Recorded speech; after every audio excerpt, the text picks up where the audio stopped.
Hi again. In this video we're going to try answer a 12-mark question, but break it down and see how we would answer it. So first of all, we're going to look at Bowlby's theory of the internal working model. This is basically the mental representations that we all take with us into our later lives depending on our attachment to the primary caregiver as children.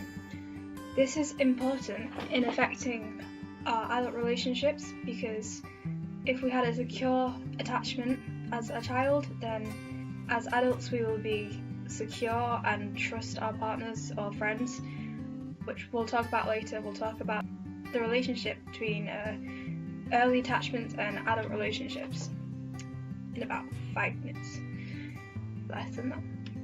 If someone has bad experiences of attachments in childhood, this will affect their later relationships, which means they will struggle to form relationships in the first place or may not behave appropriately when they're in a friendship or relationship, and display what is called type A and type C behaviours towards friends or partners.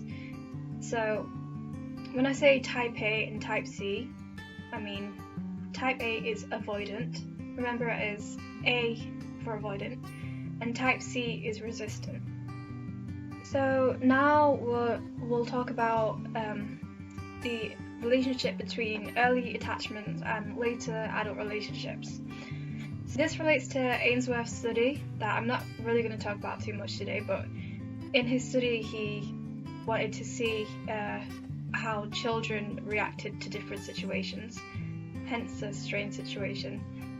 So he put them under different variables such as stranger anxiety, separation anxiety, and how they reacted when their mother returned.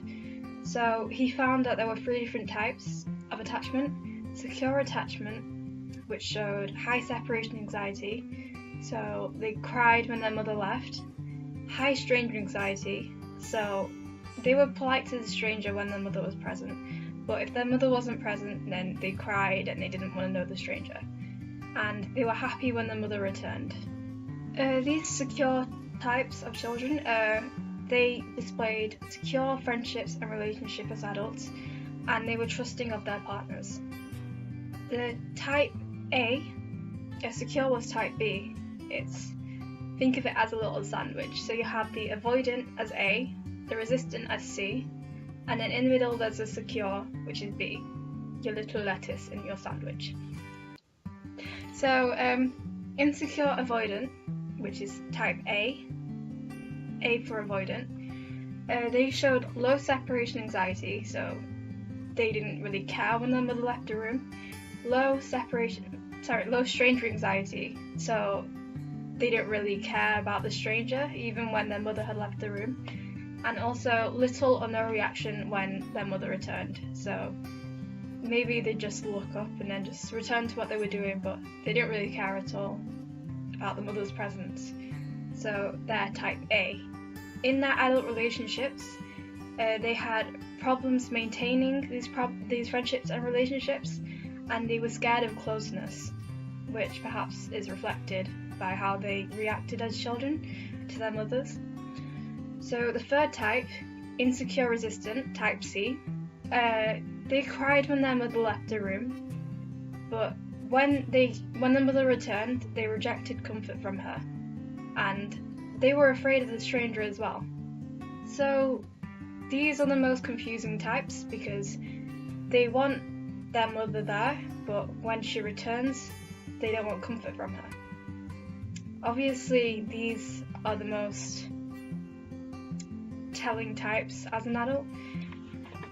So as adults, they have problems maintaining romantic relationships, and they're clingy and fear that their partner will leave them, which I think is really reflected as children. So we're going to look into a study into friendships and bullying into later childhood, just in brief detail.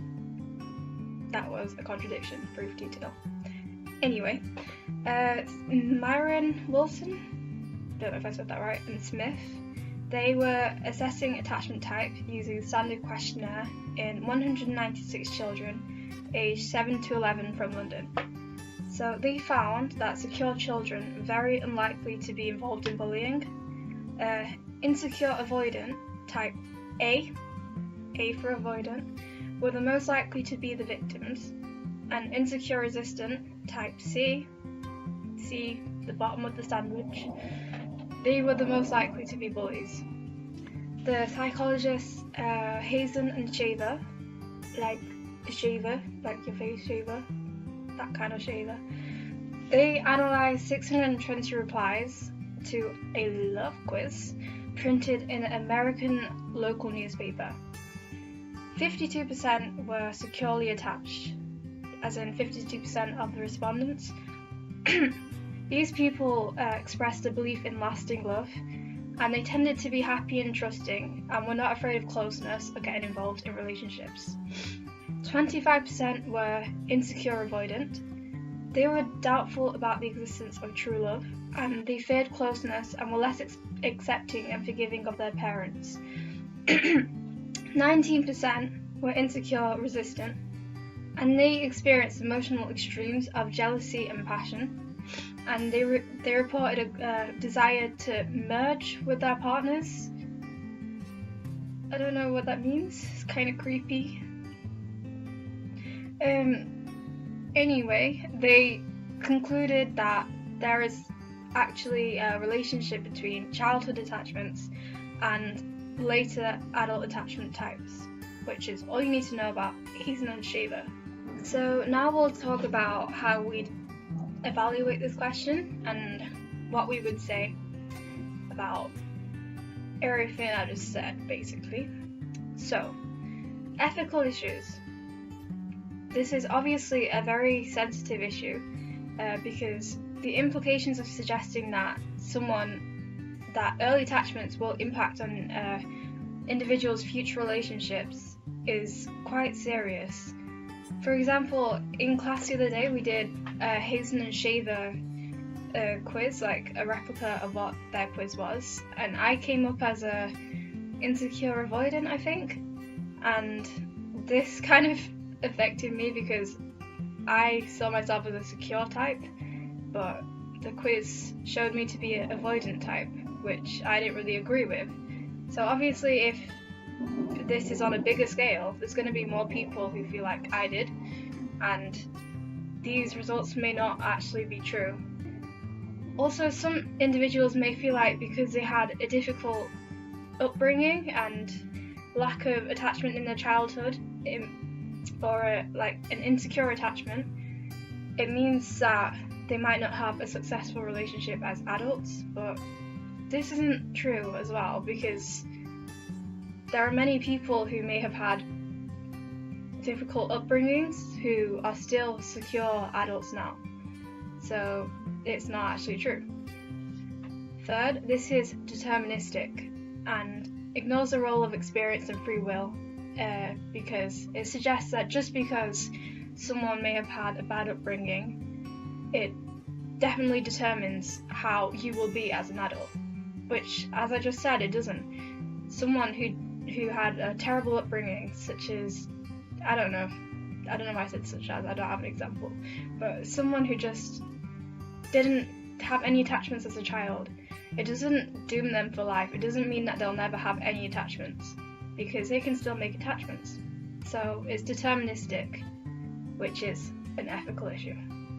So secondly, there's issues of validity. Using questionnaires or interviews to assess the quality of relationships is quite problematic because it relies on the respondents being honest and having a realistic view of their own relationships.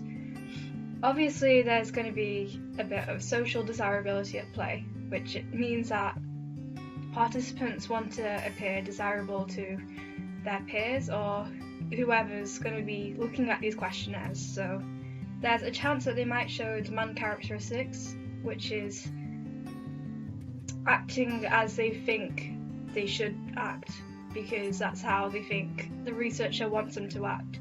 Okay, second, the retrospective nature of assessing infant attachment. So retrospective means it's looking into the past. So it's relying on their memories, with their early memories as well, which is something that can be quite grey to some people. So early memories might be biased or inaccurate, so we have to question, can it really be used as evidence or proof of anything? Just because there is an association between early attachment and adult relationships, it doesn't mean that one thing caused another. There could be other factors such as parenting style, which could influence both early attachment and the ability to form relationships. So it's not just the attachment type, there's also other factors such as parenting that could also be to blame. Next, we're going to talk about individual differences. So Bowlby's theory of the internal working model suggests that security of attachment in infancy will affect adult relationships, and evidence from Hazen and Shaver supports this idea of continuity in attachments. However, other studies, for example Zimmerman in 2000, have found little relationship between quality of infant attachment and adolescent attachment. This is a problem because it's not what we would expect if the internal working model that we hold inside us is important, because we would expect adult relationships to reflect early attachments. So, individual differences. The child's temperament or personality may influence infant attachments and the quality of later relationships. For example, an anxious personality type may result in clingy and controlling behaviour in relationships, so it might be down to the personality of the child instead of their attachment type. Also, it's reductionist to suggest that all children fit neatly into secure, avoidant or resistant types of attachment, and that this will ultimately affect their relationships as adults. There's many other variables to consider, for example, as I said, the parenting style. It's reductionist to just say it's down to one variable and nothing else affects it. So if you want to give this exam question a go ahead and see how you did. You can use this video as help, obviously. I hope it did help, because it broke it down into little bits, which are hopefully easier to digest. So I hope you have a great day, and stay tuned for my next videos.